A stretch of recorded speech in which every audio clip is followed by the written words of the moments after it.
ಇವತ್ತಿನ ದಿನ ಸಮಾವೇಶ ಇಷ್ಟು ಜನ ಮಹಿಳೆಯರು ಬಂದಿರೋದ್ರ ತುಂಬಾ ಖುಷಿ ಆಯ್ತು. ಬಾಗಲಕೋಟೆಯಿಂದ ಮಡಿಕೇರಿಯಿಂದ ಮೈಸೂರ್ವರೆಗೂ ಸಹ ಎಲ್ಲರೂ ಎಲ್ಲ ಯಾವುದು ತುಂಬಾ ಮಹಿಳೆಯರಂದ್ರೆ 85 ಏಜ್ನವರೆಲ್ಲ ಬಂದು ಇಲ್ಲಿ ಸೇರ್ಕೊಂಡಿದ್ದಾರೆ. ಎಲ್ಲೆಲ್ಲಿ ನೋಡಿದ್ರು ಮಹಿಳೆಯರ ದರ್ಬಾರು ನೋಡ್ಬಿಟ್ಟು ಸನ್ಮಾನಗಳು ಎಲ್ಲರಿಗೂ ಅವರವರ ಒಂದು ಇದು ಯಾವುದು ಅವರವರ ಇದಕ್ಕೆ ತಕ್ಕಂತೆ ಅವರಿಗೆ ಸನ್ಮಾನಗಳು ಮಾಡಲಾಗಿದೆ. ತುಂಬಾ ಖುಷಿ ಆಯ್ತು ನೋಡ್ಬಿಟ್ಟು. ಮಹಿಳಾ ಜಾಗೃತಿ ಸಮಾವೇಶದ ತರನೇ ಆಗಿದೆ ಇದು. ನಮ್ಮ ಹೆಮ್ಮೆಯ ಸಚಿವೆ ಅಂತ ಹೇಳಿದ್ರೆ ತಪ್ಪಾಗ್ಲಾರ್ದು ಉಮಾಶ್ರೀ ಅವರು ನೇತೃತ್ವದಲ್ಲಿ ಈ ಒಂದು ಸಮಾರಂಭ ಅದ್ದೂರಿಯಾಗಿ ನಡೆದಿದೆ. ಎಲ್ಲರೂ ನಮ್ಮ ದೇವಾಂಗ ಗುರುಗಳ ದಯಾನಂದಪುರಿ ಸ್ವಾಮೀಜಿ ಅವರು ಸಹ ಈ ಸಭೆಗೆ ಆಗಮಿಸಿದ್ರು.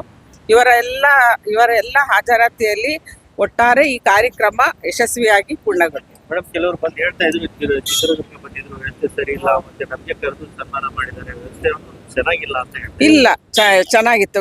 ಅಂದ್ರೆ 350 ಜನಕ್ಕೆ ಅರೇಂಜ್ ಮಾಡಿರೋದ್ರಿಂದ ಎಲ್ಲರನ್ನೂ ಒಬ್ಬೊಬ್ರನ್ನೇ ಕರೆದು ಮಾಡ್ಲಿಕ್ಕೆ ಆಗೋದಿಲ್ಲ. ಒಂದೊಂದ್ ಸರಿಗೆ 15 ಜನ 20 ಜನ ನಾವು ಅದರಲ್ಲೇ ಸನ್ಮಾನ ಮಾಡಿಸ್ಕೊಂಡಿದೀವಿ. ಅವ್ರಿದು ನಾವಿದು ಅಂತ ಏನಿಲ್ಲ. ಈಗ ನಾವು ಉನ್ನತ ಅಧಿಕಾರಿ ಅಮ್ಮನೂ ಆಗಿ, ಇವರು ಉನ್ನತ ಅಧಿಕಾರಿ ಪತ್ನಿ ಆಗಿ, ಅವರು ನಾವೇ ಮೇಲೂ ನೀವು ಕೇಳು ಅಂತ ಏನಿಲ್ಲ. ಇಲ್ಲಿ ಎಲ್ಲರೂ ಅಂದ್ರೆ ಒಂದು ಸರಿಗೆ 15 ಜನ 20 ಜನ ಕೂರಿಸ್ಬಿಟ್ಟು ಸನ್ಮಾನ ಮಾಡಿದ್ದಾರೆ. ಚೆನ್ನಾಗಿತ್ತು, ಹೇಳೋದು ಏನು ತೊಂದರೆ ಇಲ್ಲ.